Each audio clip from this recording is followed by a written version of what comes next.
Hi, I'm Jodi Daly, and this is Let's Talk, where consumers like us talk about the things that matter. Well, do you remember when screen time meant TV? Now that I think of it, do you remember TV? Now it's smartphones, tablets, computers. Well, when does it get to be too much? And how can we get our kids to unplug and not whine about it? Today's guests are all in the thick of this issue, and we're hoping to come up with some great answers or even some compromises we can all agree on. So join us. Supermarkets can get pretty confusing nowadays. So many aisles, so many products. How can you save time and money when you shop? Get into the habit of buying your store's store brands. You get the same quality as national brands and save at the cash register. No apps, no coupons, just money in your pocket. Give them a try and smile your way through the supermarket. So a kid without technology is pretty hard to imagine. They're always in front of some kind of screen. At school, it's smartboards and Chromebooks, and out of the classroom, it's iPhones, tablets, Xboxes, YouTube, you name it, they're on it. So is it even possible for a kid to unplug today? Well, I have three amazing guests who are going through this as we speak. First, Mary Hannon, you're the mother of 4 boys. Yes. And then Christy Hoffman, you have 2 girls. I do, yes. And Allie Casazza, you have 4, and they're all under the age of 9, aren't they? Yes. Wow. So am I right, ladies? Are we all on our phones and our iPads, and are the kids on them too? Oh, absolutely. Yes, for sure. So let me ask you this.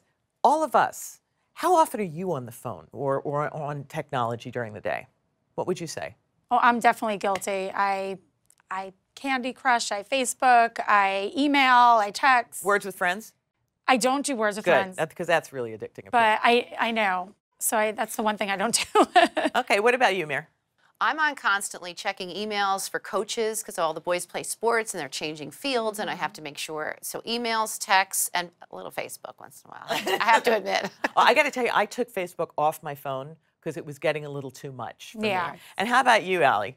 Yeah, it's hard. A blogger, a podcaster here, so it's part of my job. But I'll find myself kind of scrolling through Instagram. It's hard. Everything is centric to the phone. It really is. And with the kids, it's not just the phone, is it? It's all these other things that they're attached to. Now, I really want to start with you, Mary, because you had a catastrophe happen when the tree went down outside of your house. Yes. And you didn't have electricity for how long? We were out for 4 days. What was that 4 days like with your 10-year-old son?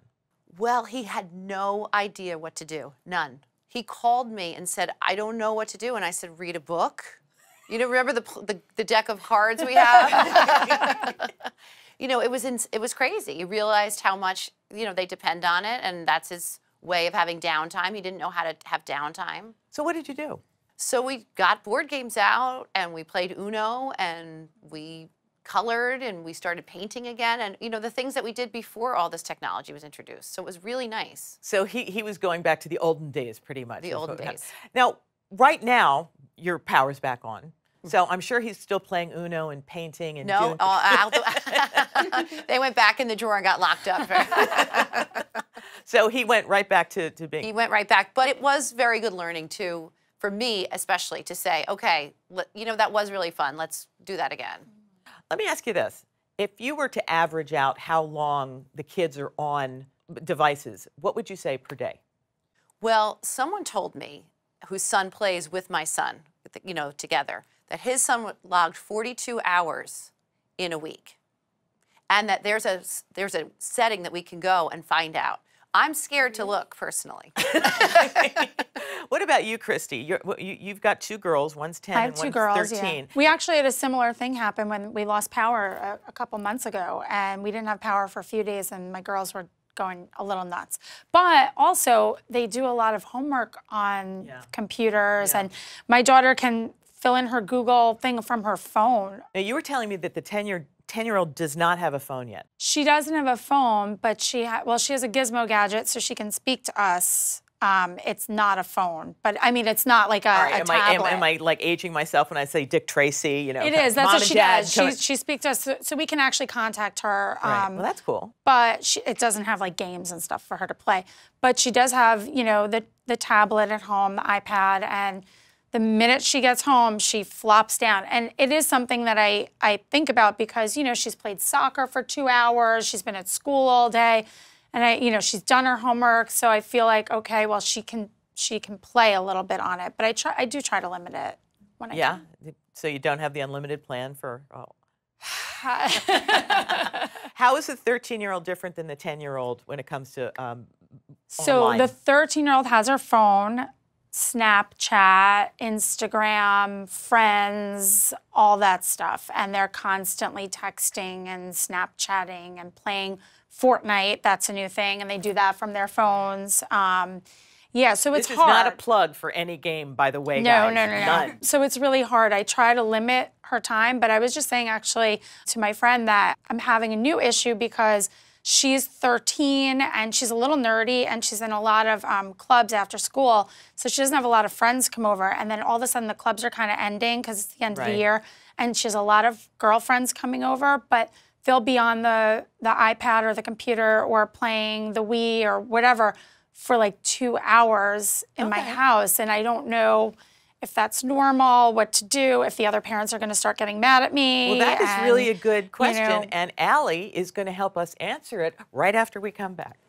Looking for a great way to keep your weekly shopping budget in check? Choose your favorite supermarket store brands, and you will be amazed at the savings you'll see at the register. Made from the same quality ingredients as national brands, store brands really add up to great savings. Give them a try and add money to your pocketbook. Well, we're back, and we've just talked to Mary and Christy about the plight of having their kids not unplugged. So, Allie, who is a blogger, and you also do podcasts, right? Yes. You have 4 kids. So, what are you listening to here? So the thing is that technology isn't something to just ignore. It's obviously here to stay. It's the future. It's in schools because kids need to know how to use these devices. They need to be savvy. But I do think that if there's no limits or if you kind of just let it be, it just kind of spills over into just all this time. And there was a study done by, I believe it was the Kaiser Family Foundation, and it was saying that the average child 8 and up spends over 7 hours a day on technology. Who said 42 hours? 42 That's, in a week, That's right. pretty much. Right. That's over 6 hours. Because it's in school too. So What got you involved in this? What got you interested in starting to blog and YouTube about this? So my oldest son, not my oldest child, but my oldest son is 7, and he has just, when he has too much technology, it is like, he's also allergic to red dye, and it's almost the same reaction. Like his attitude is totally different. He doesn't feel good. He gets so frustrated. He fights with his siblings. He's a different child. Okay, and he's how old? 7? 7. Okay. Did you guys find a personality thing with your kids when they started using technology? I didn't. I really haven't noticed that. But I understand why it would happen, and maybe mine was subtle, and I wasn't aware of it. But it's good to know and think about.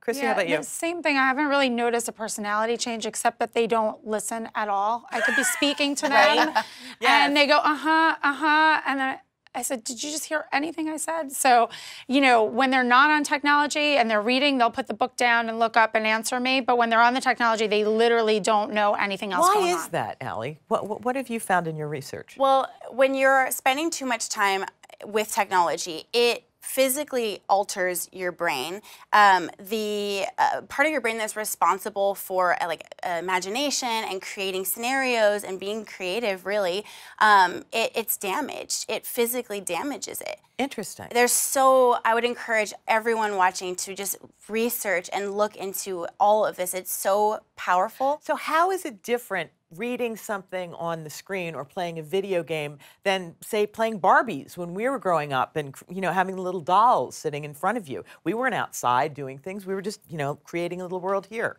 And they're creating world with Fortnite or whatever they're playing. Right, and it's the neocortex is what it's called, to get science on you. Okay. But it's... See, you may even learn something here on this show. That's what I'm here for. So when you're Barbies, for example, when you're playing Barbies, you are the one creating. Yes, the doll exists, but she doesn't do anything. She just sits there. You have to create everything. And with the screens, it's this detachment where it's all the playing and imagination is done for you. I mean, with Minecraft, for example, you're building worlds, and yes, that might be better than something else, but it's still a detachment.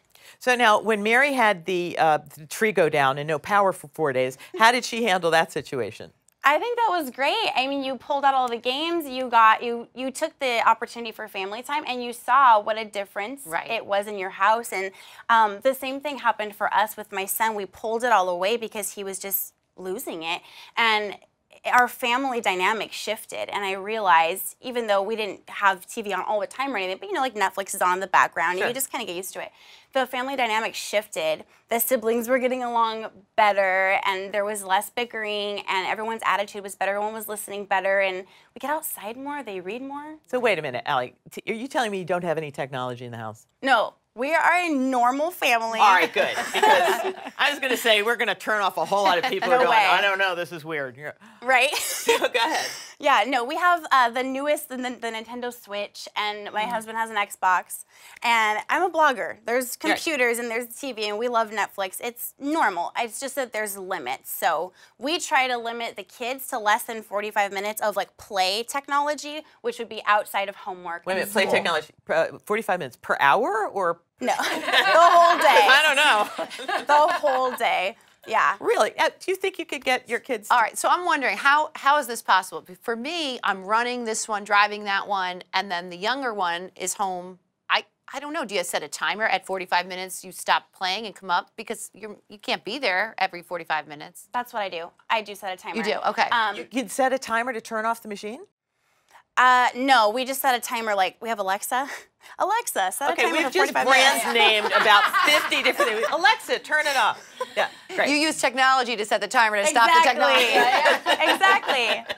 Yeah, it's at 45 minutes, I feel like and we're basing, unfortunately maybe for the other kids, we're basing our time limit on my son, for all the kids. It's just, he just can't handle more. So he started to freak out? Yeah, we've noticed like an hour is kind of like, not good. That's interesting. So we limit it to about 45 minutes, and I feel like that's good. It's been a good balance, and that leaves more time for them to read and play and get outside and be kids. Do you think that would fly in your house? So I do have a 30-minute time limit. Oh, you do? Well, kind of.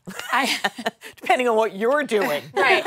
I'm on the phone. Go ahead. It's fine. Older daughter's actually better about it. So she'll play, she likes to play a computer game, Overwatch. So she has a special computer. She plays the game.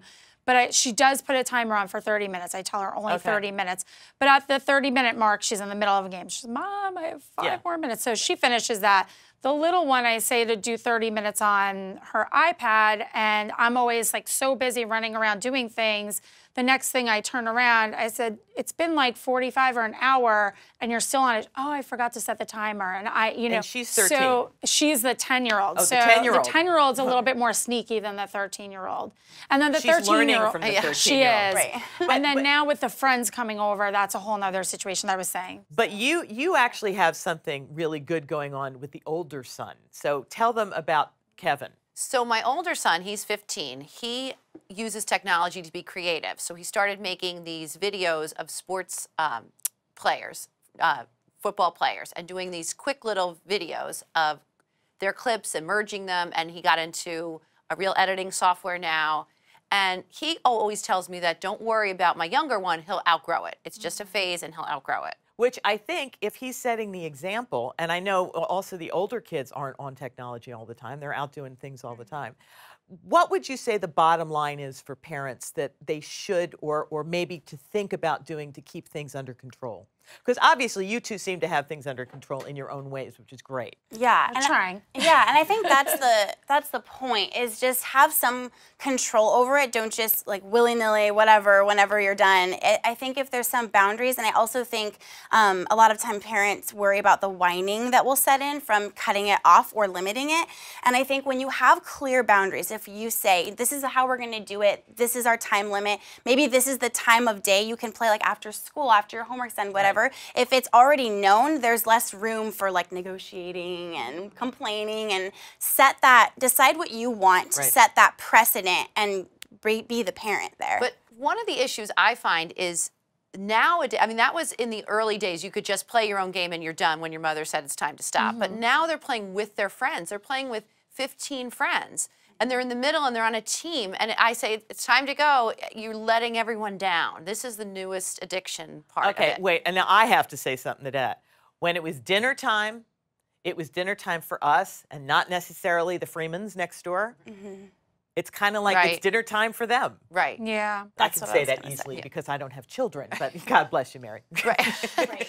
But this, you know, the way they're developing these games now, they want the kids more, you know, playing more and with the friends. I mean, it's a whole other level, I feel like, of frustration. For addiction. Of addiction and for the kids and for me to get them off. I mean, the whole thing has, you know, is harder. We're running out of time, so give one bottom liner for everything. I was going to say what Jodi said, that it's like back in the day. That's how we used to play. It's dinner time. But I mean, 5-10 minutes, like wrap up, we got to go. You know, that's how I would handle it. Okay. And speaking of wrapping it up, I think we better do that too. So Mary, thank you so much for being here. Christy and Allie, thank you for flying all the way in from California to be with us today. I really appreciate it. And for you at home, thank you for joining us. For more information on what you've seen on today's show, please visit Store Brands USA, the channel here on YouTube, or go to storebrandsusa.com on your computer, your iPhone, your tablet for shopping information, recipe ideas, and more. I'm Jodi Daly, and I'll see you next time for another edition of Let's Talk. Now, where'd I put my phone?